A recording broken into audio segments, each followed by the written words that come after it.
Hello everyone, welcome to episode 2 of the RocknRoll Beer Guy Podcast. Despite my initial thoughts, people are actually listening to the podcast. So I wanted to thank everyone for listening and supporting and sharing. As you know, social media tries to make money off of every single thing you can do, so it limits our reach. So anytime you share my page, it's super appreciated. I wanted to give a shout out to Kyle Willis one more time. He created the logo for RocknRoll Beer Guy Podcast, and it's pretty awesome to see my big dumb face as a cartoon. So we want to give him a thank you and a shout out. Check out his page at Art of Kyle Willis on Instagram and Facebook, YouTube. Last time I messed up the name of the Nerdities, so it's Nerdities, not the Nerdites, where you can check out his time-lapse videos of him making art to my band's music and other people's music, our friend Gasper as well. Go there to check out some really cool art and some good music. Once again, I'd like to point out that I am an employee of Modern Times Beer, and any opinions on this episode are solely that of my own and my guests, and do not reflect the opinion of the brewery or any of its employees. Please follow us on social media at RocknRoll Beer Guy. That's all one word, rock, the letter N, roll, beer guy. Instagram, Facebook, Twitter, YouTube, SoundCloud. The episode is available on Stitcher and iTunes now, Podbay, many different podcasting RSS feeds and all that. If you're interested in sponsoring the podcast, please send an email to rocknrollbeerguy@gmail.com. That being said, enjoy episode 2. Thanks for listening.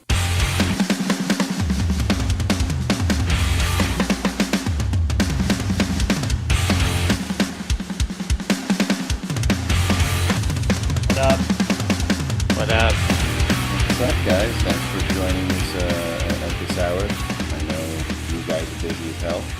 Yeah, I'm busy as shit. All right, well, let's try and make this, I'll try and make it as quick as possible. Don't want to tie you up too much. Welcome, everyone, to episode 2 of RocknRoll Beer Guy Podcast. With me today, I got Dave Witte. Say hello. Hello. Mr. Dave Witte, what do you do? I play drums in a bunch of bands, and I drink a lot of beer. Sick. And we also got Chris Boggess of Floyds. Did I say that right? Boggess? You did. All right, cool. Chris, head brewer of Floyds Brewing? Yes, sir. Awesome. Thanks for joining us today. I looked up online to Mr. Witte. You've got a ton of beers that you've made. Yeah. I thought maybe, I had only seen the Toxic Revolution one with Floyds and the Strange Ways one, the Snake and the Snowman. Uh-huh. But I didn't know you have also Play Fast with Tired Hands. Goza is my co-pilot. Yep. And there's also a jump beer with Secret Engine. Yeah, I'm lucky people actually entertain my dumb ideas, so it's kind of fun. Well, it helps that you're probably like the nicest guy I've ever met in my life. Well, thanks. You want to talk about how did you guys meet? Because I know you know Toxic Revolution was a delicious beer, by the way. Thank you for sharing that with me when I was in Virginia. That's all Chris. I just poured stuff in the tank. You just poured stuff in the tank. Well, how did it come about though? I mean, like, when did you guys meet? Was that Dark Lord day 11 or something like that? 10? Yeah, I think 11. Yeah. Yeah, so they played Dark Lord Day, and we just hit it off and started hanging out and decided to make a beer. That's awesome, man. A sick beer. A sick beer. Who did the artwork? Jim Callahan, a.k.a. Barf. He does Barf comics, Yard Municipal Waste t-shirts, and he actually also did the follow-up beer to Toxic Revolution, which was Horny for Blood. He illustrated both of them. Very cool. What other, did I miss anything? Like, I mean, you got Toxic Revolution, Playfest, and Goes as my co-pilot, Jump, The Snake and the Snowman. I know you did one at Cigar City. No, not yet. Not yet? Okay. But yeah, you missed Horny for Blood, which was Toxic Revolution in Woodford barrels, I believe, with cocoa nibs. Right, Chris? Yep. Oh, man, that sounds delicious. Yeah, it was pretty awesome. Yeah, it was good. I had a question that Chris, with the popularity that the brewery has, how do you stay grounded and true to basic your foundations? Like, how do you not grow outside of your means? Like, we're not grounded at all. We're out of our minds. I don't know. It's you just do what you do and keep doing it and don't be lame. That's basically how we roll. That's cool, man. I mean, because people open up a brewery, gets popular, and they start going over there, start expanding out of control or distributing to areas, and then they just can't keep up with distribution or production or anything like that. So it's kind of cool to see that you guys are sticking to your guns, Yeah, I mean, we're definitely gonna grow, but we're not gonna get too crazy where we kind of feel like we're not in control. I mean, you're gonna lose some control for sure, but try to maintain it so you don't lose your mind. Right. Question for both of you here. Let's see. What's your favorite classic style of beer, and do you see more of these obscure classic styles coming back into popularity anytime soon? Classic obscure style? Yeah, I would say like a Gruit or something, you know? I mean, Berliner Weiss was sick, but everybody's making them now. Yeah, super popular now. And Goza. I guess, yeah, I don't know. Chris?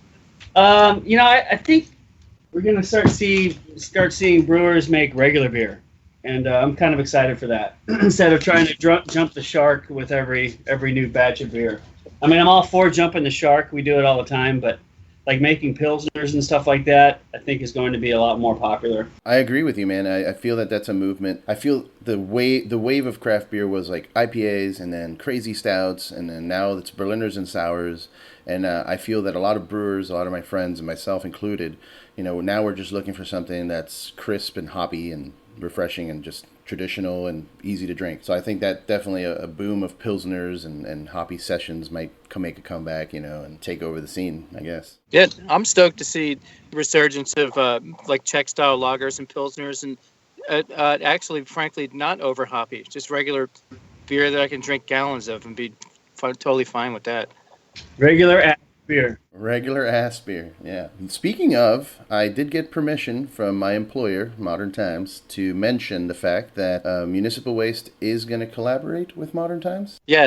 Yes, awesome. They asked that I keep details to myself, so not going to share too much, but definitely something to look forward to in the near future. I believe the name has been approved, but I'm also going to hold that information until we can make an announcement. But definitely look forward to collaborating with you guys and making a sick beer that might be something similar to what I'm assuming, since it is your beer, it's going to be something in that style that you're looking for, that you can drink gallons of. Yeah, we're still playing volleyball about it, but it's kind of there. Cool, man. Yeah, I'm excited. And the possibility of, whenever it's out, just having a cool show or something, to release it at the brewery or something cool like that. I think, that's one of the reasons why I wanted to start doing this podcast and just talking to brewers and musicians. Like, I saw some negative feedback from the first episode of people like, oh, every band's doing a beer now.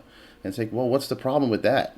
It's two things that are good together, music and beer. Why would you be upset at anything like that? I think the more the merrier, Oh, yeah. What do you feel about the secondary market right now? Like I don't know if you're aware of it, but just the concept of all these people buying up beers at beer releases and then turning around and selling them online, and they don't even drink them. It's just kind of like a black market of beer bottles. Like, what are your thoughts on that? I'm all for the black market, so it doesn't really bother me that much. I don't like people getting upset about the black market, like the customers. We don't have any control over getting upset at us about it, because we have no control over what people do after they buy the beer. Right. Yeah. That is that is correct. A lot of people blame the breweries. Like, oh, what are you doing? It's So you guys suck. Your beer's so expensive, but we're not charging that. We actually charge a fair price. Correct. Yeah. I mean, there are certain breweries out there that in-house, I'm not going to mention names, but in-house sell their beers for a lot of money, like way too much money. That hundreds for a bottle of beer is, come on, man. But you guys seem, you have your set prices, and they're not bad, man. I mean, I've never made it out to Dark Lord Day, unfortunately. I've been wanting to. When I was with Cigar City Brewing, I was hoping to fly out there for the last one, but I didn't make it out. But I definitely want to make it out there. When's the next one? It's May 13th. May 13th. That'd be cool, yeah. Man. I'd love to make it out there for that. I'll save a ticket for you. Awesome, man. Chris, do you have any bands? Have you ever been in a band? Yeah, I was in a band, just briefly, called Meat Snack. Meat Snack, as in like Slim Jims. Yeah, we weren't good. We were terrible. Was just I'm assuming metal. It was more like grind folk. Grind folk. Okay. It was brutal. That's brutal, man.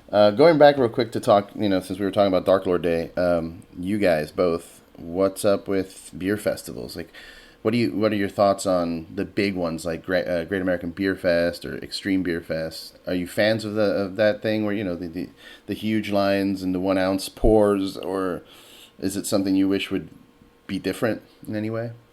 Never ever wear slip-on Vans to Great American Beer Festival. That is true.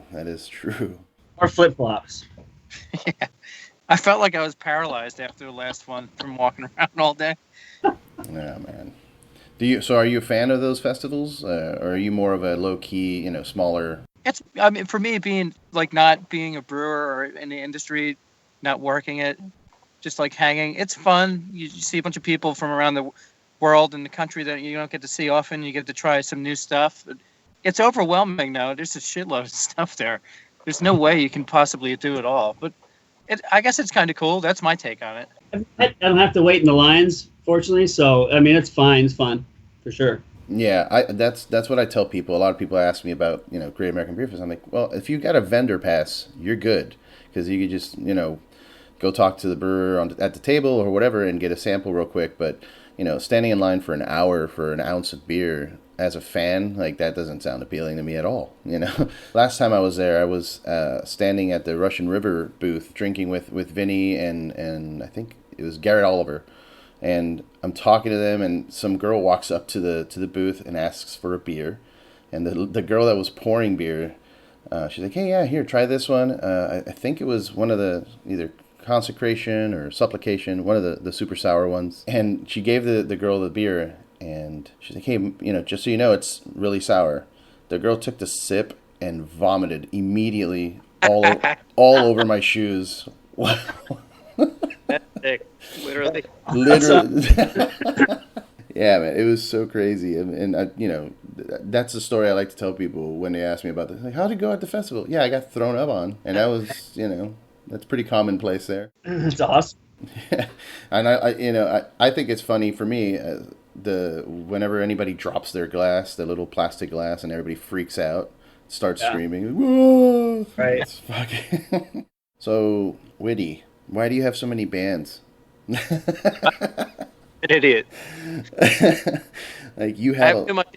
I got to find a home for everything. Right? Every single emotion should be expressed. I like playing drums. I like lots of music, and some stuff I want to do might not work in one thing, so I got to find somewhere else to do it. For sure, man. I mean, just to name a few for the listeners, like, obviously Municipal Waste, but Brain Tentacles is really rad. I'm so glad that you guys came out here and we got to hang out and listen to your awesome noisy jazz craziness. River Black, how's that coming along? Record's finally finished, mastered. We're extremely happy with it, and it's scheduled to be released next spring on Season of Mist. Sick. You got Deny the Cross, Publicist. You're about to go on tour with them out there. Is it in Europe? Yeah, first our maiden trip to Europe. It should be good. It's a quick one. It's only like 2 weeks, so it should be fun. I'm excited to see how the European audience gets it or not. Cool. And I'm assuming, hitting the road with Brett in Europe is going to be a blast. Yeah, Chris is good friends with Brett too, and we're gonna have a blast being on a bus together, and like basically no responsibility. It'll be a lot of fun. Yeah, I got to get Brett on an episode, man. I love that dude. Yeah, that'd be funny. He's the sickest dude. To do him and John Lafler from Off Color, that'd be funny. That would be. We love each other. Oh, for sure. I mean, if that's a thing, we can make that happen. So how do you balance your work and your life? I guess this would be for both of you. I mean, if you want to start with Chris, how much time do you spend at the brewery? I'm assuming, are you married? Do you have children? How do you balance all that out? Yeah, I've got a wife and a kid, and actually today's our 16th anniversary. Oh, wow. Congrats, G. Thank you, man. So we've kept it together that long. I guess I'm sort of always working when it comes to like email and communicating, but I try to, I'm not at the brewery more than 40 hours a week or so. Back in the early days, though, I was here quite a bit longer, trying to get it together before we, had enough employees to keep it going and growing. So yeah, I try to just try to see the big picture. And my wife doesn't drink beer, so it's like not a thing at home. So it kind of helps. That's good. I mean, I confront that issue sometimes. My fiance is not a beer drinker either. and it's hard for, on the sales side of things, my phone's always on. So even if we're trying to like after hours and I'm at a restaurant or something with her, if I get an email or a text about work, I have to check it, and it's stressful, like, hey, it's our time, but at the same time, it's what's paying the bills. Got to keep the phone on. So it's interesting. How about you, Dave? You're always on tour.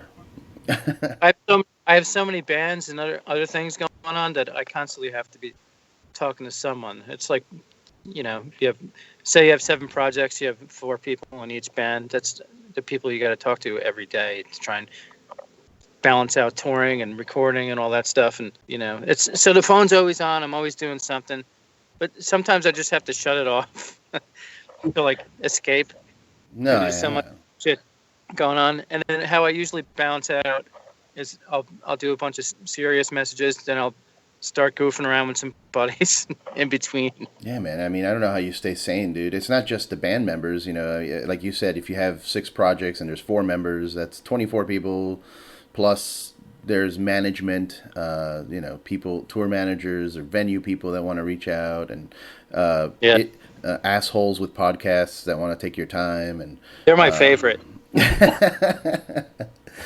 Everything, man. You just have to know how to look at it. All right. So, Dave, I guess we already kind of touched on that subject. Like, I was going to ask what your favorite beer to drink while you're drumming. I'm assuming at this point something like a Pils. But is there... That's weird. It'll go by region or country for me. Like, if I'm in Ireland, I'll drink a Guinness. Okay. If I'm Czech, I'll drink gallons of Pilsner. All right. If I'm in Illinois, I'll drink a Zombie Dust, gladly. Oh, man. I love me some Zombie Dust, dude. I've spent most of my life in Florida, and now I'm in California, so I barely ever have access to that beer, but when I do, my God, such a good beer. What's extra cool for me is April, my girlfriend, that's her favorite beer, so whenever it comes, she's down to hang and drink it, so I got it made. Nice. Somebody wanted me to ask you, when it comes to creating a beer, for example, Zombie Dust, that's hugely popular, everybody loves it. What are your thoughts on making more of it? Like, why wouldn't people always ask that? I know the answer because I'm in the industry, but like, for other people that are listening, why wouldn't you make more of that? Because people get this sense of entitlement. They're like, it's so good, I need more, make more. So. Right. How do you address that? And like some people that accuse other, like Cigar City, for example, get accused all the time of creating a beer and purposefully limiting its appearance to create hype. And I don't agree with that. I don't think that's the case at all. I know that some people might do that, but I don't think that's why you're doing it. So just if you wanted to address that, because some people were asking me that, like, well, what's up with, why don't they make more of that beer? We like to have a diverse lineup, and it kind of goes back to your original comment about us not growing too fast. We're just not that big of a brewery, so we can't make that much of it. But we have a little bit of ADD where we like to make new beers all the time, so that kind of cannibalizes more Zombie Dust or more Gumball Head or more whatever else we're making. Gotcha. We like to keep it fresh. Well, yeah, that's super important too. That's my perspective on it. And when people ask me, like, why don't you make more? It's like, well, first of all, if it's a hoppy beer, you got to keep it fresh, man. You can't make a ton of it and have it sit around and go and die on the shelf. It's much better when you drink it fresh. But people love to age their beers. I've got people that love, hey, I'm going to age this Two Hearted Ale for a couple years, see how that goes. Like, what are you doing? That's going to be terrible. Enjoy. We buried an old Chesterfield at a beer dig once. It was disgusting. We dug it up. Oh, man. So I asked Dave about his favorite beers while drumming. How about Chris? What do you listen to when you're brewing? A lot of death metal. That's kind of my soundtrack. Anything in particular lately? Any new albums you're listening to that are kind of got you on a loop? The new Brewer album is awesome. I am listening to a little bit of Deicide, but that's not anything new. Yeah, definitely the new Brewery is awesome. That's good that you brought them up, because it brings up my next topic, which is our lovely president-elect. Wrong. Proved over and over again. Wrong. He actually had. Yeah. So how about you guys want to make a beer together called a Trump ale with a blonde ale with oranges? That sounds terrible. Cheeto ale. Cheeto ale. Yeah. Or we could just make a Russian Imperial Stout. Hey. But yeah, man. Let's not get too crazy deep into it, but let's definitely talk about what's going on right now in America for a few seconds here. What are your thoughts, Dave? Yeah, that dude confused the shit out of people. Yes, yeah, man. He did. I'll tell you what, man. He made me feel things I've not felt in my whole life. That guy definitely picked a bunch of scabs for sure. Don't box often, but that guy needs to look in the mirror a little longer. Yeah, no, that's a good. I love that expression, man. Picked a lot of scabs. That's for sure. Chris, any thoughts on what's going on? Yeah, I was pretty shocked that he got elected, but I grew up in Oklahoma, and it's like the reddest state ever. So I know the people that elected him, and most of them are good people. It just is kind of disappointing that they don't. That it's just like it's like racism just cranked right now, and people are just acting crazy. Yeah, man, that's my biggest concern. Like, I don't really care what he's gonna do, because honestly, it's not what he's gonna do; it's what his people are gonna do. The reason I got super bummed the night he got elected, and the following nights I just locked myself at home, mostly because there was protests and riots going on outside. But it really bummed me out to think about the people that are now gonna think that they're empowered to just yell at people's faces. And I got yelled at like this the next day. I was walking down the street going to an account, and I got yelled at. Some dude's like, "Oh, you fucking Mexican," as he was driving by. I'm like, "Are you serious? I'm not even Mexican, dude." I'm fucking from New Jersey. Like, what are you saying? But it really just bums me out. Like, and then there's people that try to defend the whole aspect of, well, you live in a bubble, and in your bubble you have your friends, and you don't really think about everybody else. But it's always been there. I mean, yeah, I understand that it's always been there, but it's not a concept of me living in a bubble. It's a thing where we're trying to project positivity amongst ourselves and amongst everyone. And just because you're a silent racist doesn't make it, better. Now you have a voice, and we're shocked. Yes, of course we're shocked. Like, come on, man. It's like lifting up that cinder block and watching all those weird bugs run out from underneath it. All the psychos. Exactly. Some of those bugs are super sick, though. They are. Oh man, I don't want to get bummed out and talk more about politics. I mean, it's just lame. Hopefully, it's just a quick 4 years. Yeah. I mean, the biggest concern too is whatever his team does, and the team that he's selecting, which is crazy. That's the real crazy shit. Yeah, because he's picking some crazy people like Giuliani, who didn't even remember that Obama wasn't president during 9/11. So I don't understand. Did you guys see that? No. So yeah, he came out and they were interviewing him about 9/11, and they're like, well, Obama didn't do anything. He, where was he? And it's like, well, he wasn't fucking president, guy. Oh my god. Those people are like Howard Stern's whack pack. Yeah, exactly. But an evil one.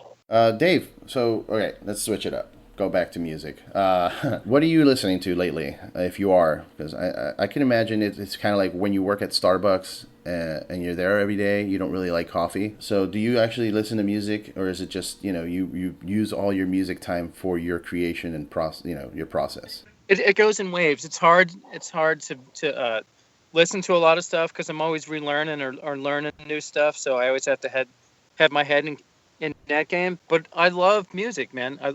I love discovering and listening to new things, and especially a lot of old stuff too. A lot of Rainbow Rising is super sick. And yeah. I've been listening to Dead Congregation a lot. I like a lot of death metal too. But and there's this other band from Richmond that I really love named Avers. They're kind of like indie rock type stuff.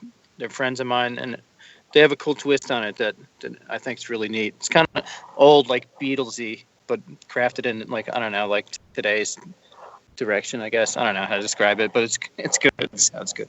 Sounds good to me. Right on. Another question here I got. Favorite countries to visit or play in for you, and worst. Any bad experiences on a world tour, and this goes for both for Dave and Chris. If you've been around, I'm sure you've traveled in search of collaborations with breweries. I'm not sure how often you do it. Do you often travel to talk to other brewers from different countries to collaborate? Not for collaborations though, but I think we've got one coming up. Other than our buddies in Denmark, Mikaeler, I definitely travel over there for raw materials and whatnot, and. Like I said, I really like to chug beers in Czechoslovakia, or the Czech Republic now, sorry. Now, when you say raw materials, like grains and stuff, any specific, like hops or something, or yeast, like what are you looking for out there? Hops and malt, yeah. Hops and malt, cool. What would the difference be for someone that doesn't know? Like, what's the why would you go over there to get those raw materials? Like, are there not suppliers out here closer to you that might be cheaper? Definitely different flavors, different, especially with the hops.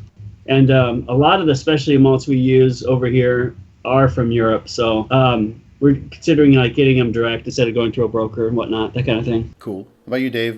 Touring wise, what are your favorite countries to play in, and maybe what's the worst?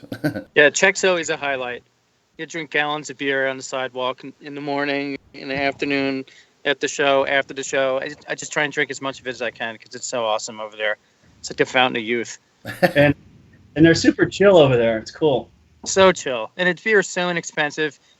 Man, you can't put a price on it, how awesome it is. It's fucking great, man. It's so good. Yeah. It is. And, whenever I go to Belgium, I freak out like a nerd. Yeah. Because, that's what got me into beer, the real... the Belgian stuff. It's some of the most exciting shit for me. I love it. And then Germany's always awesome. Copenhagen's really sick. Great beers. And then I haven't really had a shitty or shoddy experience anywhere, but I'm not stoked on Bakersfield, California. Sorry. That's weak. Bakersfield. Oh my goodness. Yeah. Yeah. So what happened in Bakersfield? Weird neighborhoods, like weird shows, like the people that come out, and just like I don't know. There's a lot of baggage there that I don't care for. Okay. And, I'm generalizing, but it made an impact on me where I don't care if I go back. And that sounds shitty because there's probably some people there that like what I do, but it's no offense to them. But I don't know. It's just this weird. They can come out to a neighboring city. It's not that far away. Anybody from Bakersfield can definitely drive 30 minutes to come check you out. That's actually my secondary market as a sales rep. I have to go up to Bakersfield like once a month or once every 2 months, and it's just there's not much going on there. Dismal, man. Yeah. On the last tour we did, Regina was also like that. In Canada, where it's like Regina. Take it easy, Take it easy, dude.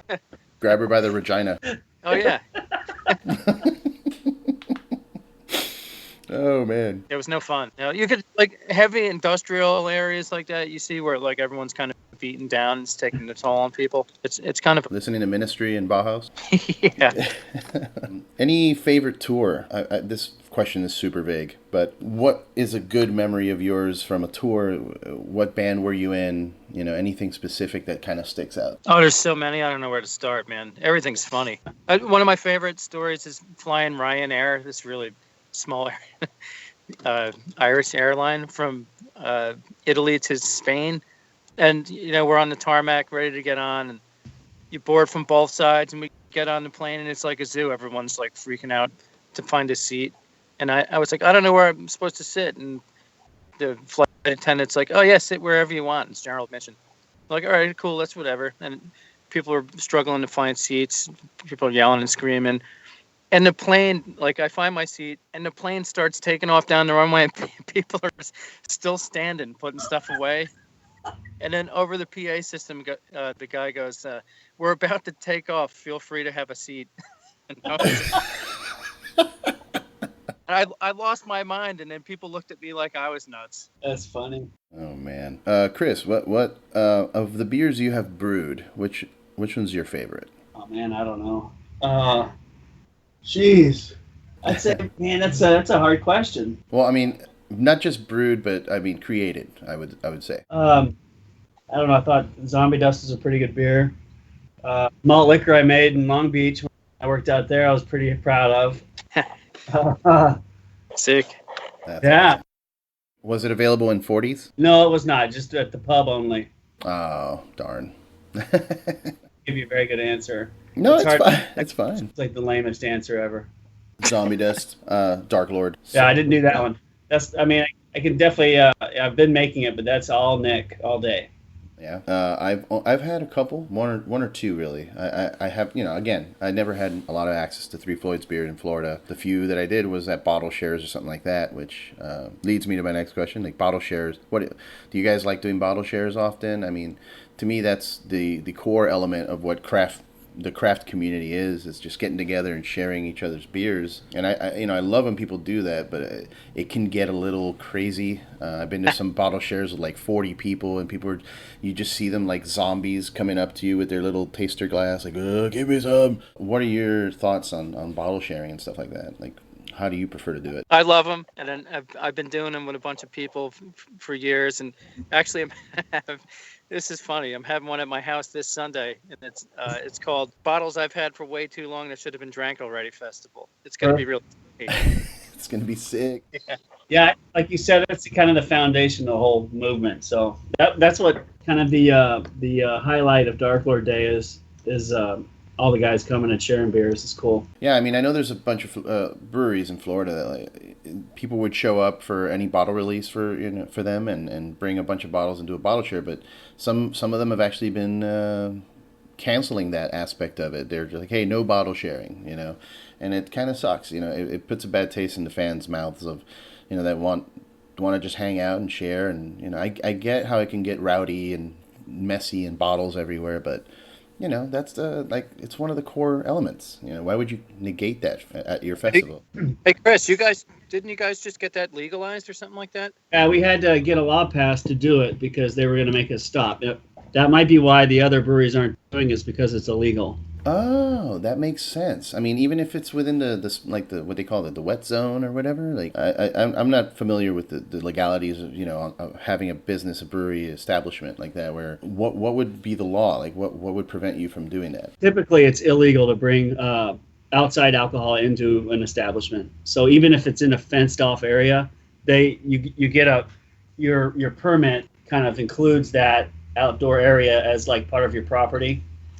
So that's why it doesn't matter if it's inside or outside. You know what I mean? That's terrible. Wait, what a shitty law. Like, exactly. Yeah, I mean, if it's indoors, if it's part of your property, it shouldn't be a problem. If you've got the licensing to have alcohol in your property, then it shouldn't be an issue to, bring outside beverages. Right, but I've taken a beer into a bar that I didn't buy there, and people were pretty bummed when I did it. So I'm pretty sure it's not. People aren't cool with that. Yeah. Yeah, I ran a bar for the last 2 years. I mean, it's that simple. Like, you just can't. Typically, it's illegal to do that. Yeah, well, I mean, I get the difference between having somebody walk in from the street with like a freaking bottle in a paper bag, and the difference of because I do that sometimes, but I always check with the account first or the people. Like, hey, I'm gonna come hang out here for a birthday party. We're gonna buy a bunch of food and drinks. Do you mind if I bring, some bottles to share as well? And you guys can take part. You guys can try the beers and whatever. Usually, everybody's really cool about it.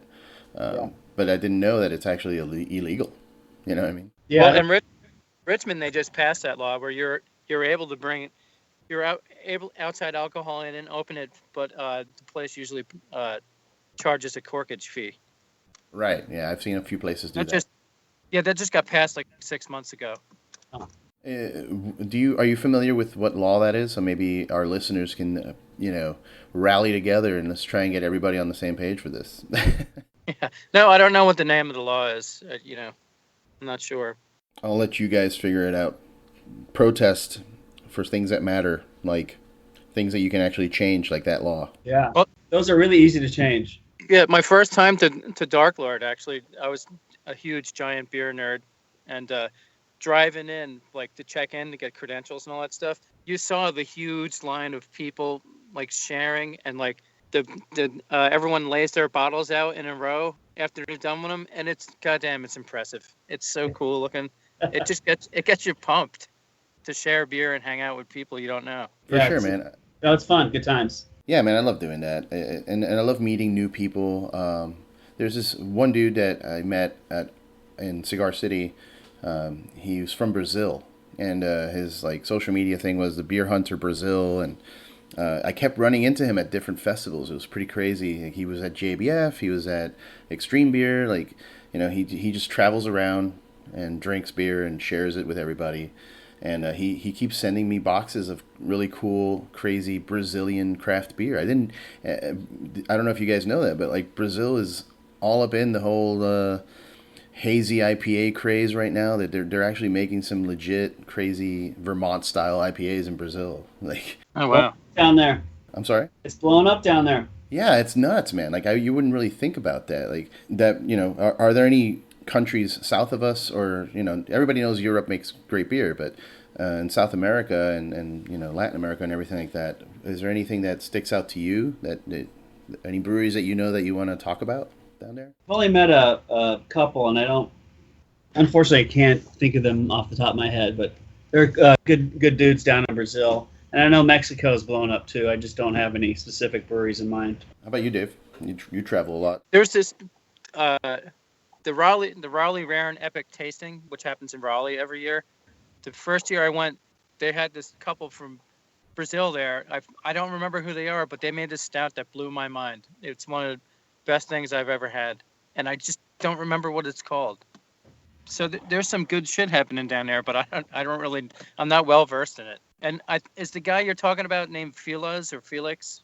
Fabricio? Nope, different guy. Yeah, there's some guy in Brazil that freaks out about beer and travels all over the place that I'm friends with. That's crazy. I guess it's a big deal down there, I'm trying to find here. I know he sent me from a brewery called Hocus Pocus.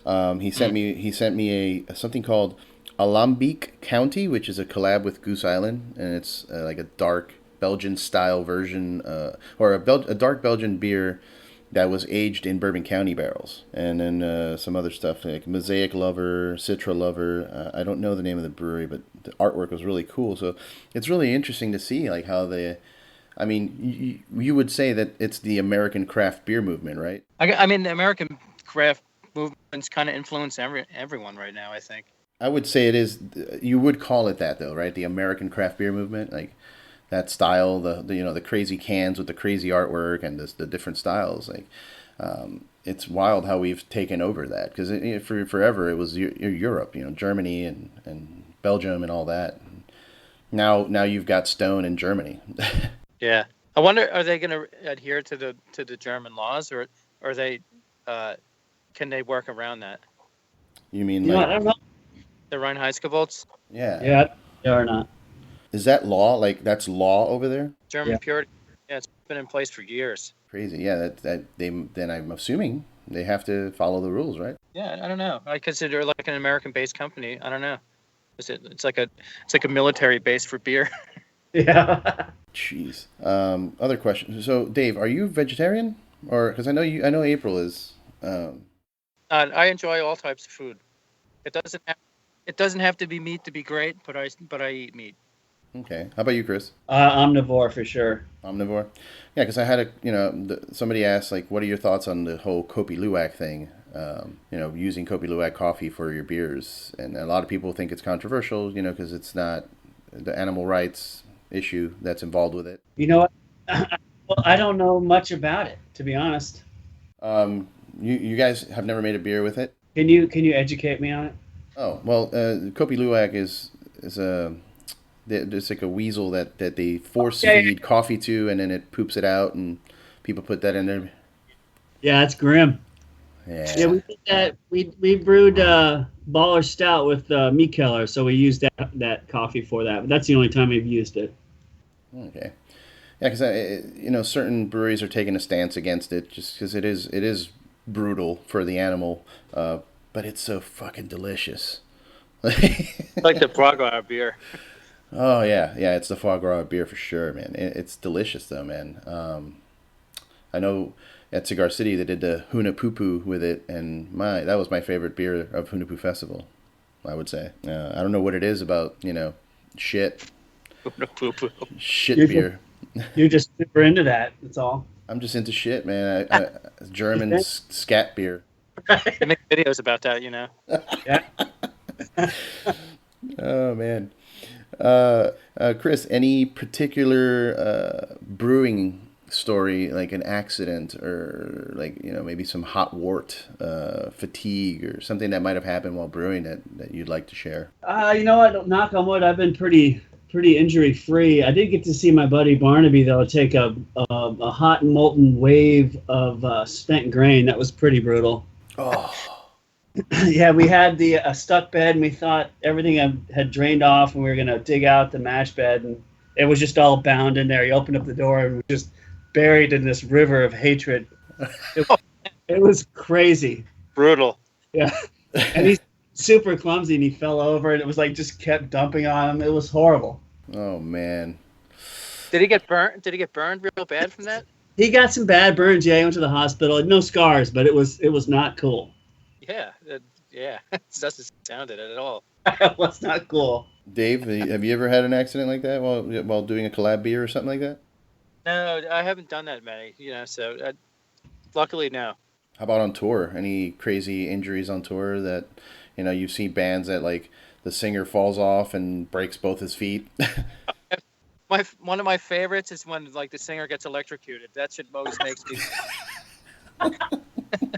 It makes me laugh real hard, but it's terrible that that person's going through that.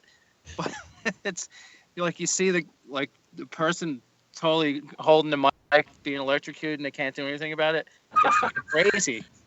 Luckily, it's not long and they're okay. Every incident I've seen, it's that's when it's been like. But you're like, whoa, that guy just had I don't know how many volts is going through him right now. Because there's it's happened to Tony too. Tony's been electrocuted on stage and a bunch of other people I know too. It's always the mic for some reason. Oh. Yeah, I've gotten shocked. I sang for a band for about 10 years, and I've never been like full on electrocuted, but I've definitely like been singing and put the mic to my mouth and just feel like on my lips, and it's like, whoa, that's not cool. The worst thing that happened to me is when I go to grab a cymbal and the cymbal goes underneath my nail and rips my nail off. That's not fun. Oh, dude. No fun. No chipped drumsticks in the eye. Oh, I've hit myself in the eye, in the head, like hit my thumb and almost broke it while doing a cymbal choke. And I've fallen off the seat off the back of the stage before. That's no fun.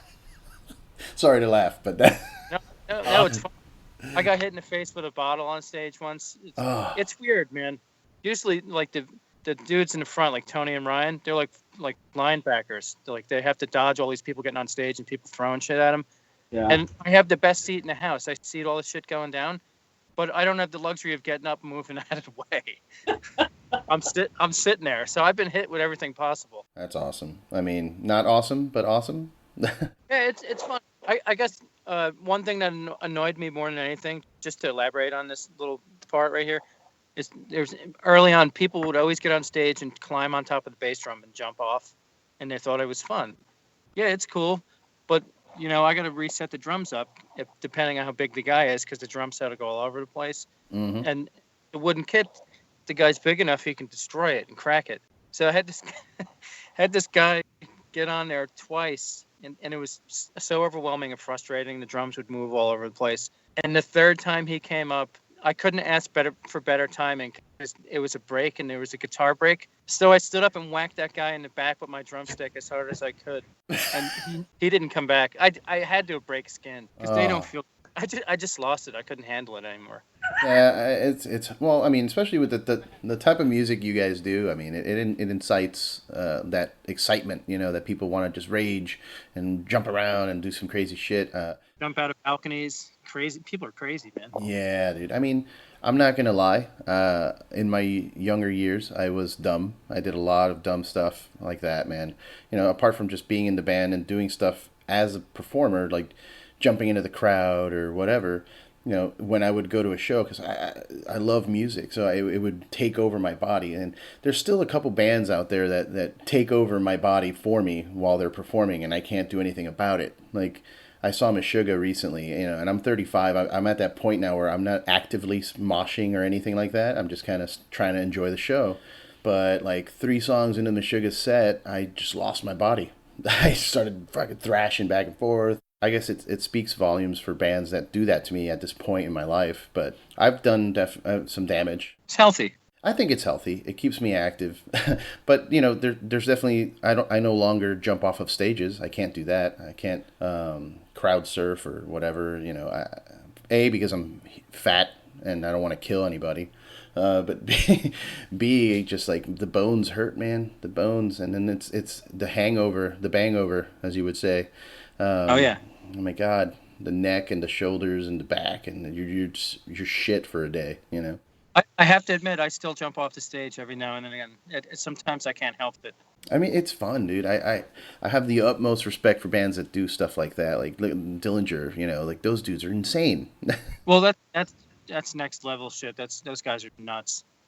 Yeah, man. I mean, I saw them in San Diego, or I forget where I saw them. It was here in California somewhere, and the whole crowd just took over the stage, picked up the drummer Billy, and just took him with the cymbals and everything into the crowd.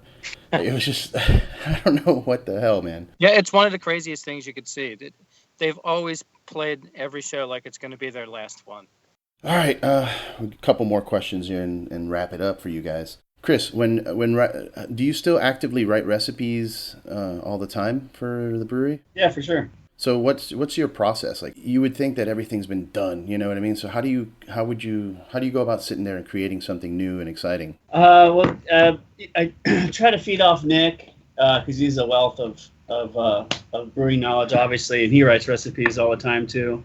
So it's just kind of like a play off each other, and then the other guys around here too. We collaborate and just kind of work through it. And like you said, I've been doing this for 20 years now, so you try not to reinvent the wheel, but sometimes you gotta polish that wheel up a little bit, I guess. Does that make sense? It does. I mean, is there any can you even come up with a new style of beer at this point? Like, I don't even know if we can, Like, what else can we possibly do? You got people like Dogfish doing surf and turf beer. Like, what do you do, Yeah, I mean, I don't think I want to make...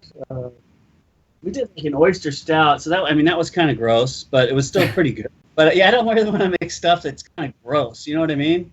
There's something about just regular beer that is still interesting and cool to me. But making sour beers is something where we've been doing for a while, and not a whole lot of it. We just don't have the room for it. But I think you can just do riffs on classic beers and make them more interesting. And like I said, for us, hunting down new raw materials is kind of our thing right now at the moment. Yeah, I had an event last night, and I was thinking, we were talking about the internal war that goes on between breweries and their hop selections and their hop contracts, and that's one thing that the general public doesn't really take into consideration when they're drinking these craft beers and demanding more beers from people. Like, hey, you know how difficult it is to get hop contracts, and what a crazy world that is, and people are trying to create new hops to create new flavors, and it's super important. Like, I think that's where it'll lie in terms of moving forward. Just coming up with some new strains of hops or something that change the game, but I really can't think of anything that'll make something new, We, I don't know if you're aware, but we hired Todd out of Surly, so I'm really excited to work with him. We've been buddies and colleagues for a long time, and I think he's going to help. That'll be a fun person to bounce different ideas off of and kind of take our game to another level. Yeah, I saw the article. I thought it was super cool. Never met Todd, but I did meet a bunch of the Surly guys out in Denver during Great American Beer Fest. You guys were there as well. It was a 3 Floyds, Surly, and True Brewing event with I Hate God performing and everything. It was a super cool night. Yeah, it's exciting to hear that Todd's with you guys, Yeah, it's going to be awesome. Dream team. Team, yeah. Metal and beer forever. Any favorite hops? I know Dave said, you're a big fan of Citra. I'm a Citra nerd, yes. Is that your favorite hop? Probably, until I find... I don't know. I don't know of a lot of them, but I know I like Citra quite a bit. Mosaic's pretty cool. I'm well-versed in all of them. How about you, Chris? Yeah, sure. I like Citra and Simcoe a lot. I've got... There are a couple I can't tell you about that were gonna start using quite a bit of, because I'm not gonna tell you because I don't want you to buy them. Okay. So you'll find out down the road somehow. So yeah, there's some couple new varieties we're super stoked on. Yeah, I think like we were saying before, or I mentioned earlier, like that's going to be the game down the road. Like exclusivity on hops. I think that's how we can change or move forward in a new direction. Is just if you're using a hop that you're the only one using it. I think it'd be pretty cool that to showcase that as you're the brewery that has that crazy hop. Yeah, we certainly tried to do that, but it's really hard to do that. We wanted to hog all of it, but we couldn't get it all.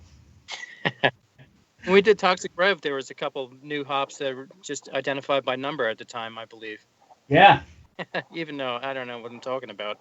No, but there's still, like Modern Times has a beer that on the back of the bottle, it tells you pretty much everything we use grain-wise and hop-wise.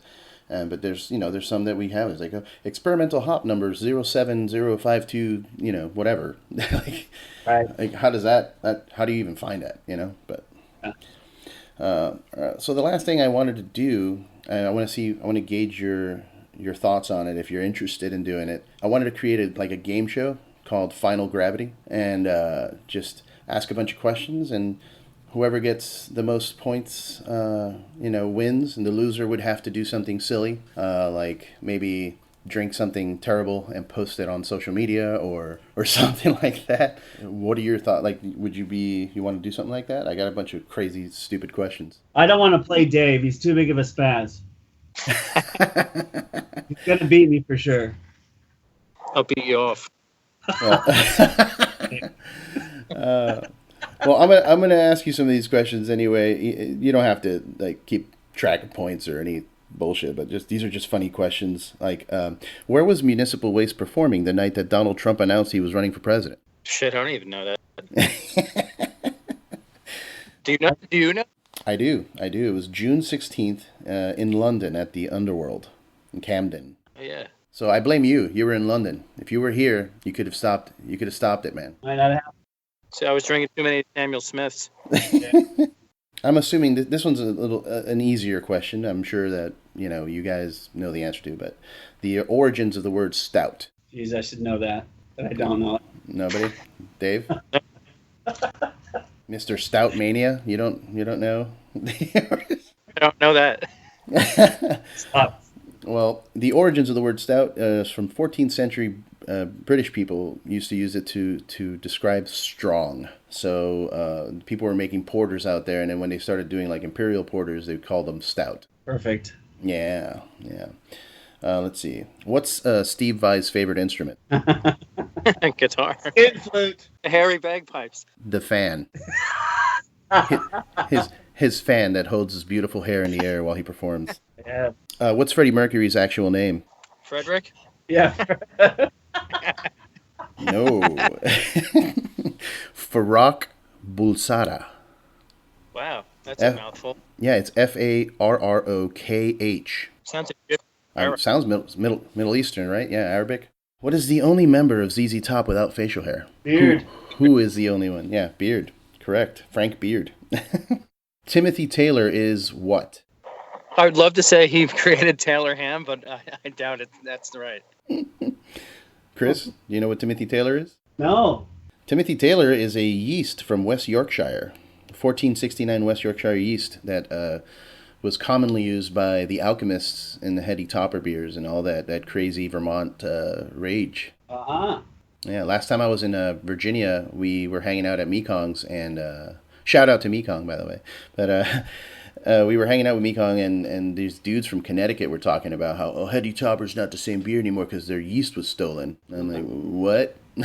Who stole the yeast, man? So that was one of my questions, like who stole the yeast? To which the obvious answer was Harambe, and that's why he got shot. It's all a conspiracy. Yep. Totes. Yeah, man. And then the last one I had here was typically Russian Imperial Stout has a pre-boil gravity of what? 18. Okay. I mean, how about you, Dave? Pre-boil temperature or gravity? Oh man, I don't know. Well, I mean, the lowest, the minimum would be 11. I would say 11 Play-Doh. No? Or am I wrong? I mean, you're the head brewer. That's lame. Sounds Sounds like an Irish dry stout to me. Yeah, probably. All right. Any ultimate, now we're finishing up. Is there anything you want to share? Any kind of, any story or any plugs you might have? Anything you got coming up down the pipeline? I know, Dave, you got the tour with Publicists, and you said River Black CD is about to come out. Anything else? Yeah. Lots of touring, lots of records coming up, and then you can catch Chris and both myself at the Decibel Beer Festival in Philly in April. Floyds will be there, and Waste will be there. Yeah, I saw that. That looks super cool. I'd love to go out there. That's going to be fun. Chris, anything coming down the pipeline for Three Floyds that we should look out for? Outside Dark Lord Day? We've got a couple of band beers coming out. We've got a Mastodon beer coming out that we're super stoked on. Oh, yeah. That's awesome. And a beer with Exodus. So we're sick. Yeah, we're jazzed. That's awesome, man. Yeah, I love that you guys collaborate. You guys are honestly one of the reasons why I'm even doing this podcast. Is the fact that beer and music together, especially metal bands that are my favorite, genre. Like the Cannibal Corpse beer was phenomenal. I was lucky enough to have someone send me one of those. The Pig Destroyer beer, great beer as well. Permanent Funeral, I believe it's called. Yep, that's part of our permanent rotation now. Really, that's cool. What about the Cannibal one? That's not permanent. No, I definitely want to make it again down the road, but we've got all the other bands kind of in the pipeline. We don't want to overdo it. We're definitely overdoing it as we speak. So, which other ones do you have that I may not have mentioned? We had the At the Gates beer. We can still make that for another few months. Like I said, we've got the Mastodon coming up, Exodus. We did a I Hate God beer. We did Corrosion and Conformity beer, an Obituary beer. So we're a little bit out of control. I don't think it's out of control. Like I said at the beginning, I think it's great, man. The more the merrier. Fuck it. Why not have a band have their own beer if they're into it? If they're into the styles and into really into the craft, like if it's not just a gimmick, because I feel that some people do it as a gimmick, but you guys, these bands, I'm sure are fans of craft beer, and you guys are fans of music, so why prevent that from happening? Yeah, I just don't want to, overdoing it can be kind of bad too. That's kind of what we're doing. So we're down. It's a wonderful marriage. Yeah, it is. It is. Dave, any other projects outside of music, beer wise? I know we're trying to do the Modern Times one, but anything else? Any other? Nothing to discuss at the moment. Okay, cool, man. Well, thank you both for joining me today and doing this. I really appreciate your time. I know you guys are busy as hell, and I look forward to hanging out sometime soon, Dave. And Chris, I'd love to meet you and maybe come out to the brewery. I've never been out there. I was in Chicago for a wedding once, and I tried to convince everybody to drive me over there, and nobody wanted to drive me over there. So, but hopefully I can take a trip out there soon. Yeah, right on. Let me know. Awesome, dude. Well, yeah, thanks for coming out. Thanks, everybody, for listening. Follow the bands, Municipal Waste, Publicist, River Black, Brain Tentacles. Check them out online. Follow Three Floyds on the internet as well. Social media, Instagram, Twitter, all that stuff to keep up to date with all their info. And yeah, cheers, guys. Thanks a lot.